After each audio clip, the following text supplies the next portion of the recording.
everyone, it's Lindsay from Everyday Disney Magic, and in this video I'm going to share with you my birth story.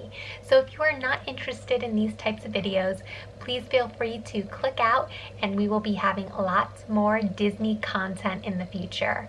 But let's get into my story now. So when I was 39 weeks pregnant, exactly 39 weeks pregnant, I started to feel light cramping, kind of like I was getting my period type cramping. I decided not to call the doctor because I knew that they were going to say it's just mild, then just, rest on the couch, drink water, and call us when you actually have a contraction. So I decided to just rest, and also I had a doctor's appointment the next morning, early in the morning, so I figured I'd see what was going on the next morning, and I talked to the doctor about it the next morning. So I went through the day, I just kind of rested, I drank a lot of fluids, and by the nighttime I actually started to feel better.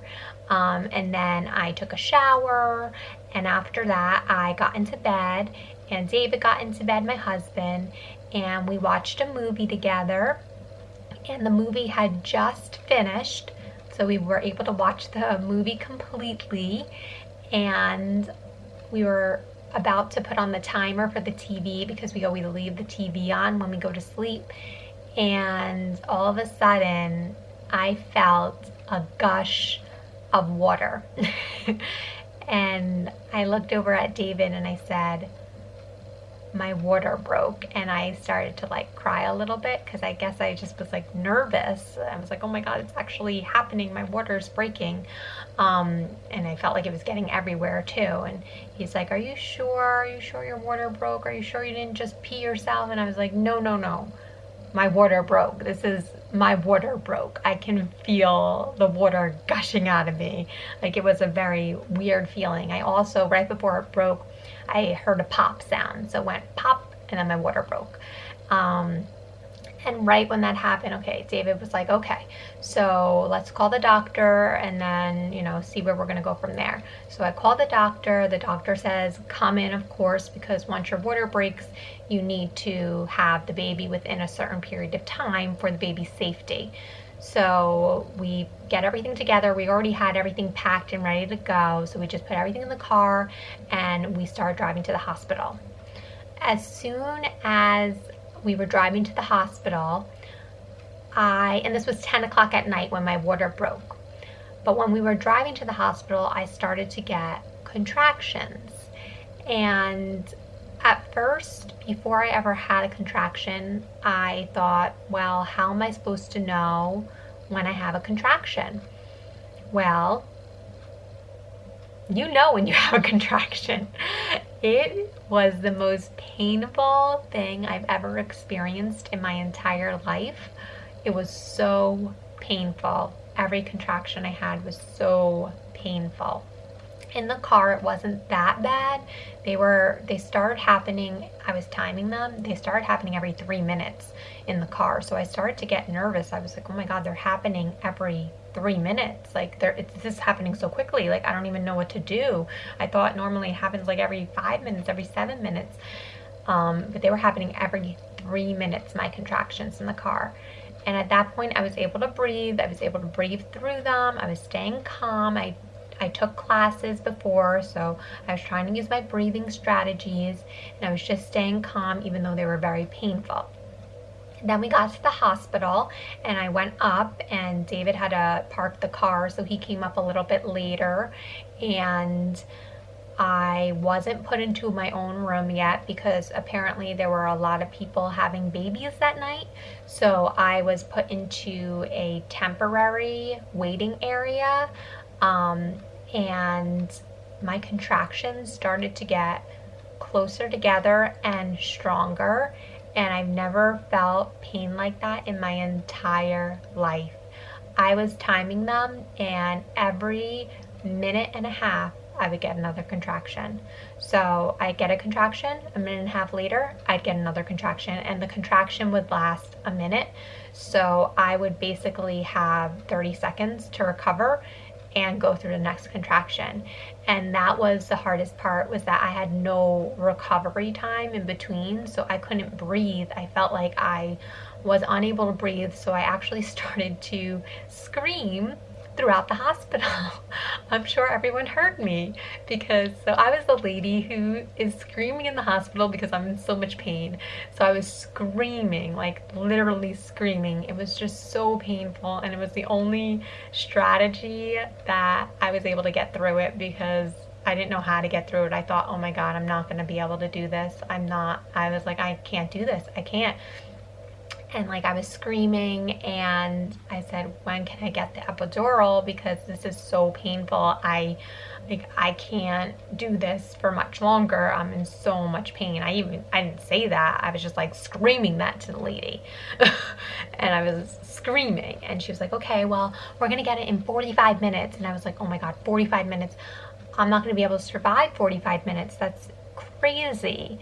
And then 15 minutes later, the anesthesiologist came up and he gave me my epidural. I think they were like, oh gosh, this girl is like going to scream throughout the hospital until she gets her epidural. So 15 minutes later, I got my epidural, and I actually, as soon as I got it, I started to feel so much better. I was able to breathe, my heart rate went down. I was able to like relax myself a little bit. And then they put us in a room, and once they put us in the room, I was like, okay, I'm going to take a nap now. You know, I didn't get any sleep because my water broke at 10 o'clock. I was about to go to sleep, and I'm like, this baby's going to come, and once the baby comes, I'm not going to get any sleep either. So I'm like, I'm going to take a nap. And I was like, David, you should take a nap too. We should both just take a nap now. So I'm getting, you know, I'm about to close my eyes. And all of a sudden, I start feeling a pain in my leg. And they were like contractions, and they were happening in my leg. And it was every minute and a half, and they were just running up my leg, and it was so painful. So like, cause my whole abdomen was numb, I guess they just like traveled to my leg. So I didn't even know what to do. I was like, oh my God, now I'm getting them in my leg. I don't know what to do. Let me call the nurse. So I called the nurse, and then the anesthesiologist comes back up, and he's like, you're getting them in your leg? That's pretty awkward. But he gave me some more medicine, and it didn't work. I kept getting it in my leg. Like I kept getting this pain running up my leg every minute and a half, and it just was like a contraction in my leg, which is the weirdest thing, but that's what was happening to me. And then I was like, this is not working, and I started to scream again because it was hurting so much. The contractions were so painful. And then I started to feel like I was going to faint. So I told David, I said, oh my God, David, I'm going to faint. And David knows like I tend to faint. I tend to pass out. And he was like, oh my gosh, she's going to faint. This is not good. So he runs outside, and he's like, oh my God, my wife needs oxygen. She's going to faint. So, and then the nurses were like really concerned. And then all of a sudden I vomited everywhere. I vomited all over myself, and I never vomit either. So, and I felt better after I vomited, but I still was getting the contractions in my leg, but I didn't feel like the nauseousness. So it was all just like a nauseous feeling, but it wasn't fainting. And the nurses were like, oh good, she vomited, great, that's great news. So they were so happy that I did that.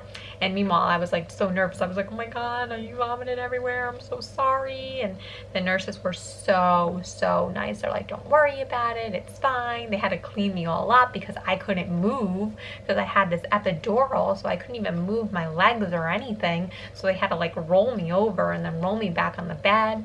So that wasn't fun. And then I was telling nurses, I'm like, I can't go to sleep, I can't rest. I had these really bad contractions in my leg.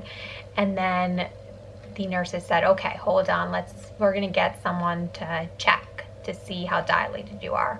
So then someone comes in, they check, and they're like, oh, you're ready to push. And I was like, I'm ready to push. And then after that, I was like, oh, I'm ready to push. I was so happy because I knew that the pain was almost over, and I didn't have to deal with that pain too much longer.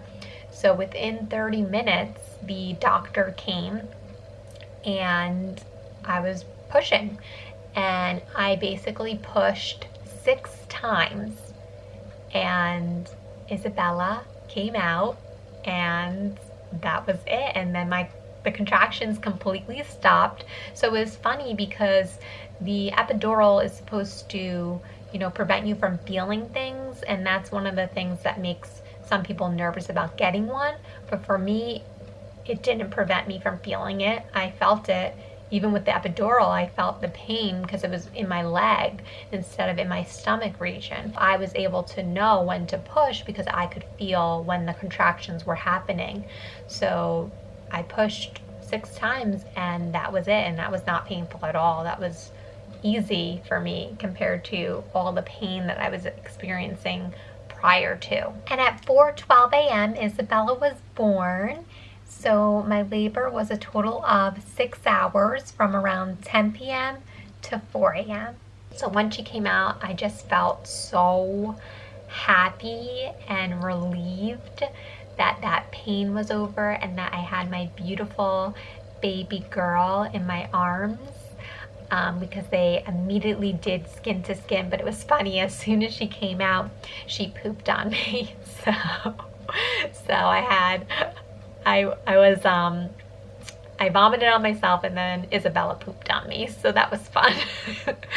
But it was so nice having skin to skin with her, and those first moments with her were amazing. And I looked at her and I said, oh my gosh, she is the most beautiful baby ever. Like, obviously I'm her mother, so any mom thinks their baby is like the most beautiful, but I was like, she's so gorgeous. And I just felt so happy that she was here with me and that she was here with David, and we were a little family.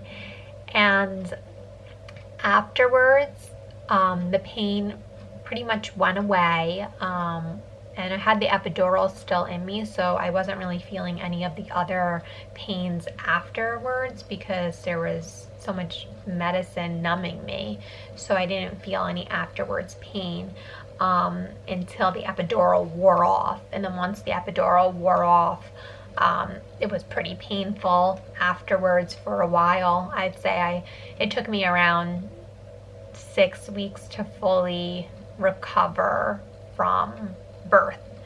Labor is very intensive, and for the first 2 weeks I really had a lot of trouble even walking. It was just so painful. Like, the whole area was just all numb and painful, and it was very painful, but it was all worth it to have Isabella in my arms and to have her with me. And then after I gave birth, I had a lot of trouble with breastfeeding. It was my goal to breastfeed her. That's what I wanted to do. I didn't realize it was going to be so difficult because, I don't know, I just thought it would be like easy. I just thought like she would just latch on and that would be it, and I wouldn't have to do anything else. She would just do what she needs to do and that would be it. But that wasn't the case for me. It was very difficult for me. It was very painful. She wasn't latching correctly, so I had a lot of soreness. I ended up getting a breast infection because she wasn't latching correctly, which was very painful.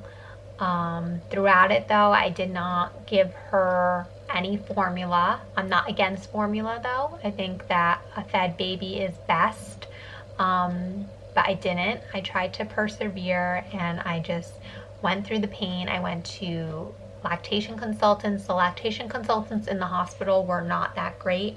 I went to this lady and she was amazing, and she's probably the reason that I am still breastfeeding right now.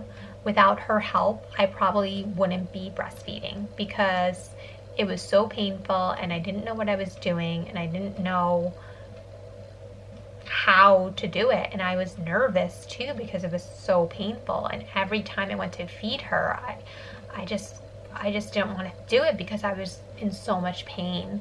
So She taught me how to get the correct latch, and once that happened, my breast started to heal and I started to feel better, and now it's easy breastfeeding. But at first it was very, very, very difficult for me, and it took me a very long time to actually be able to feed her the way that she needed to be fed, and for me to feel comfortable feeding her too.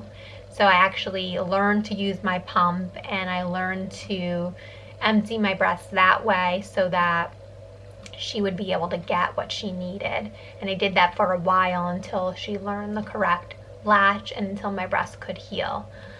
But now I've been doing it for 5 months, and I'm so proud of myself that I kept going with it and I didn't give up.